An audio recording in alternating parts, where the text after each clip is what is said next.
Assalamualaikum warahmatullahi wabarakatuh. Apa kabar teman-teman? Semoga selalu sehat ya. Nah, jadi saya lagi berada di bandara karena mau mengantar abang ipar saya dan kakak saya mau check up ke Penang karena beliau dalam keadaan kurang sehat. Beliau menderita sakit leukimia. Jadi mohon bantuan doanya ya teman-teman. Semoga bisa sehat kembali dan bisa beraktivitas seperti dulu. Tapi ikutin terus ya teman-teman. Tapi sebelum itu bantu dulu nih channel saya dengan cara like, comment, subscribe, dan bantu share video saya ya.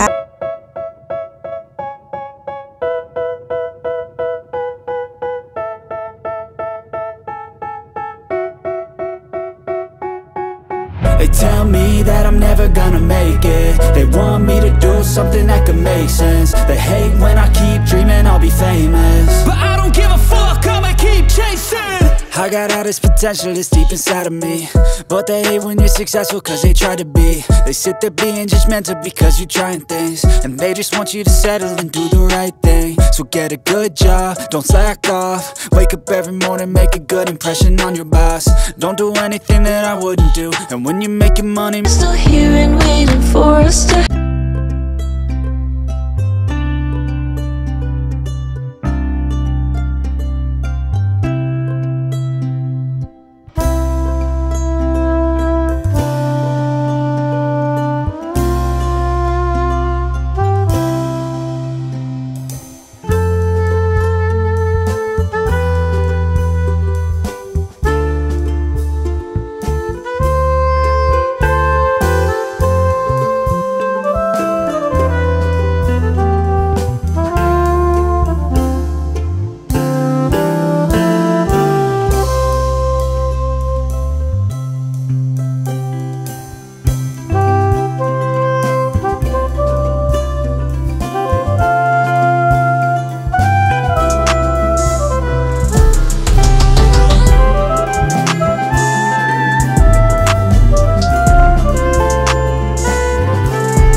berkembang. Thank you. Wassalamualaikum warahmatullahi wabarakatuh.